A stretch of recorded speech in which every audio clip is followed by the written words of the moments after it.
अब वो आखिरी लम्हे जब तमाम उम्मीदवारों ने अपनी पूरी ताकत झोंक रखी है। इस वक्त हमारे साथ राजस्थान प्रदेश कांग्रेस कमेटी के अध्यक्ष गोविंद सिंह डोटासरा जी हैं। फिलहाल तो वो अपनी विधानसभा लक्ष्मणगढ़ में मौजूद हैं, लेकिन इनके ऊपर राजस्थान के तमाम विधानसभा की जिम्मेवारी है। सर, कैसी निभाई आपने जिम्मेवारी? देखिए, बहुत अच्छा माहौल बन रहा है।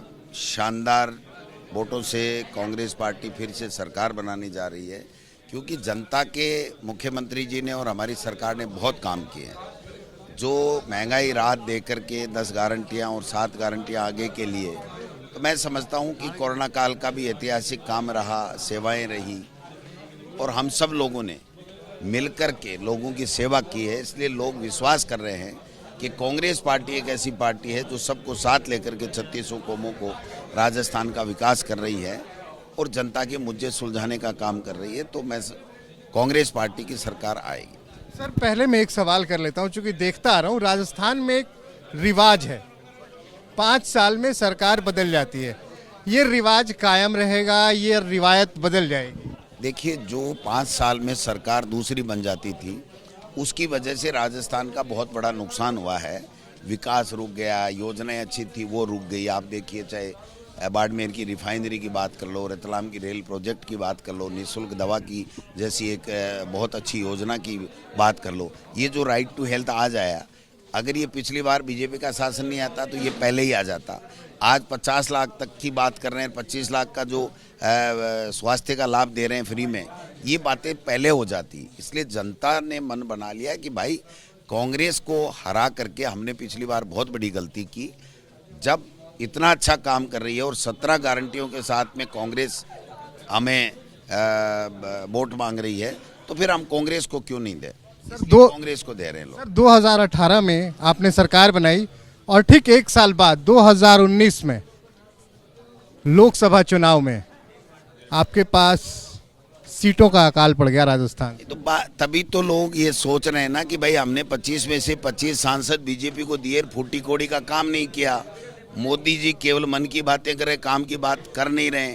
ERC भी राजस्थान को दे नहीं रहे, पानी के लिए विशेष जो है राज्य का दर्जा दे नहीं रहे हैं, कोई काम ये कर ही नहीं रहे हैं। कोरोना काल में फेल हो गए थे ये लोग बाग। तो लोग ये कह रहे हैं कि जब एक तरफ कांग्रेस की सरकार इतना अच्छा कर रही है तो सेंटर से कुछ भी नहीं हुआ, इसका मतलब मोदी सरकार फेल है। अब राजस्थान के अंदर पहले कांग्रेस की सरकार यहाँ राजस्थान में विधानसभा चुनाव में बनेगी और फिर 2024 में भी आप देखना कांग्रेस से कितनी भारी बहुमत के साथ में यहाँ से MP जाते हैं और दिल्ली का तख्ता पलट होता है, क्योंकि अब इंडिया जीतेगा, NDA नहीं जीतेगा। सर, आपने मोदी जी की चर्चा की। मोदी जी लगातार तूफानी दौरे कर रहे हैं, लेकिन हर मंच से एक बात बोल रहे हैं, एक लाल डायरी की चर्चा कर रहे हैं। वो लाल डायरी से स्टार्ट होते हैं, लाल डायरी पर ख़त्म होते हैं। आखिर ये लाल डायरी कितना असर डाल रहा है? इसका मतलब ये है कि देश के प्रधानमंत्री के पास में राजस्थान की लोकप्रिय सरकार की कमियां गिनाने का कोई उसके पास में कोई कारण नहीं है, कोई आधार नहीं है। उनका कोई विजन नहीं है राजस्थान को लेकर के। वो मन गढ़ी गढ़ाई कहानियाँ लेकर के आते हैं। जैसे पहले हम बच्चे को सुलाने के लिए परी की कहानी, भूत की कहानी, प्रेत की कहानियाँ सुनाते थे, वैसे कहानियाँ सुना रहे हैं। देश के प्रधानमंत्री का ये विजन इतना तो होना चाहिए कि देखिए, ये योजनाएं हमने राजस्थान में लाए हैं, केंद्र का इस तरीके से हमने यहाँ राजस्थान में सपोर्ट किया है। राजस्थान में ये योजना ठीक नहीं है, सब ठीक है, हम बंद भी नहीं करेंगे अशोक गहलोत जी की योजना को, लेकिन लाल डायरी। तो भाई आपके पास तो दिल्ली की सरकार है, पूरी सल्तनत है, आप कर लेते कुछ अगर होता तो। कोई लाल डायरी नहीं है, कोई भ्रष्टाचार नहीं है, केवल परसेप्शन सेट करके चुनाव लड़ना चाहते हैं, क्योंकि यहाँ के बीजेपी के नेताओं ने 5 साल पे धरातल पे लोगों के लिए कोई काम किया ही नहीं। और कांग्रेस की सरकार ने इतना शानदार काम किया। आप देखिए, आखिरी का बजट 20% भी कभी इम्प्लीमेंट नहीं होता।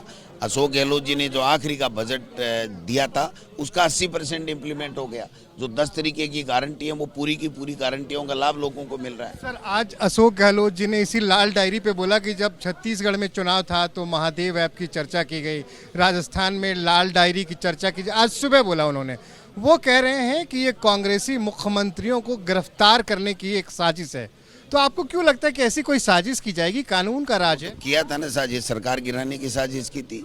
आप बताइए, इनके पास में इतनी एजेंसियां हैं, ये अब तक अगर कोई चोरी करता हुआ पाया जाता, किसी की गड़बड़ मिलती, तो ये पकड़ करके अंदर नहीं कर देते। ये तो सबको परेशान कर रहे हैं। केजरीवाल के पीछे लगे हुए हैं, अशोक गहलोत जी के बेटे को समन दे रहे हैं, मेरे यहाँ रेड डाल रहे हैं ईडी की। आप बताइए, और वहाँ पर छत्तीसगढ़ के मुख्यमंत्री को इस तरीके से एक किसी भी बयान का सहारा लेकर के और अनलगर आरोप लगा रहे हैं। इनके पास कुछ दम होता है इनकी बातों में, तो क्या ये छोड़ने वाले थे क्या?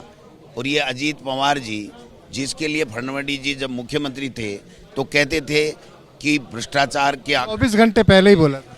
कि चक्की पीसिंग, जेल में चक्की पीसिंग।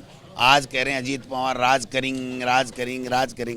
तो इनको सब जान गए। एक बात और, अभी आपने खुद ही बोला कि आपकी सरकार गिराने की साजिश की गई, लेकिन उसमें तो आपके विधायक मौजूद थे। वो कह रहे हैं रिजॉर्ट पॉलिटिक्स हो रही है, और ये भी रहा कि गहलोत साहब को इससे निपटने के लिए बहुत ताकत लगानी पड़ी। एक ताकत जो कांग्रेस की थी वो उधर लगानी पड़ी। हम कह के सकते हैं कि 15 से 20% जो आपकी ताकत थी उनको संभालने में गई। क्या फिर ऐसा मान लिया कि रिवाज बदल जाएगा, तो क्या फिर से ऐसी नौबत आएगी?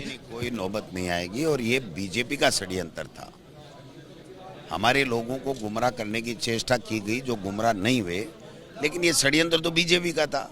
अमित शाह जी, धर्मेंद्र प्रधान जी और जो मुख्यमंत्री जी बार बार कह रहे हैं, ऐसे लोगों ने षड्यंत्र रचा। मध्य प्रदेश में गिराई दी ना, आप देखिए, जो कर्नाटक में गिराई दी ना, महाराष्ट्र में गिराई दी ना। तो इसलिए ये तो प्रमाणित है कि ये लोग बाग इस तरीके के षड्यंत्र रचते हैं। इनको कोई लेना देना नहीं है देश की लोगों की सेवा करने से, अच्छी योजनाएं लाने से। इनको राजस्थान में क्या अच्छा होना चाहिए, लोगों की कैसे दुख दर्द दूर हो, कैसे इनके लिए अच्छी योजनाएं, इनसे कोई लेना देना नहीं है। सर, अब बिल्कुल आखिरी सवाल, चूंकि आप अध्यक्ष हैं इसलिए पूछ रहा हूँ। ये किसी से छुपा नहीं, लगातार अशोक गहलोत जी और सचिन पायलट जी के रिश्ते की बात की गई। ये दिखाया गया कि लगातार तल्खियां बनी हुई। हाल फिलहाल आप लोगों को तस्वीरें पोस्ट करनी पड़ती हैं कि एयरपोर्ट पे दोनों साथ हैं, इस मंच पे दोनों साथ हैं, बाकायदा ट्वीट करना पड़ता है कांग्रेस को। क्या लग रहा है, तल्खियां घटी हैं, खत्म हो गई या बनी हुई हैं? कोई आपस में न मतभेद है न मनभेद है। हम सब एक हैं, एकजुटता के साथ में चुनाव प्रचार कर रहे हैं। एकजुटता के साथ में हम लोग सरकार की, राजस्थान सरकार की योजनाओं की, उनकी अच्छाइयों की गुणगान कर रहे हैं। हम सब लोग मिलकर के राजस्थान में सरकार बना रहे हैं। आप मान के चलो, राजस्थान में कांग्रेस की सरकार बनेगी। कितनी सीटें सर? सीटें तो बहुमत से बहुत अच्छा बहुमत, भी सर बहुत अच्छा बहुमत, 150, बहुत अच्छा बहुमत। धन्यवाद सर। तो ये थे हमारे साथ राजस्थान प्रदेश कांग्रेस कमेटी के अध्यक्ष गोविंद सिंह डोटासरा जी। वो कह रहे थे कि यहाँ पे सीटें जो हैं वो बहुमत से बहुत अच्छी आएंगी।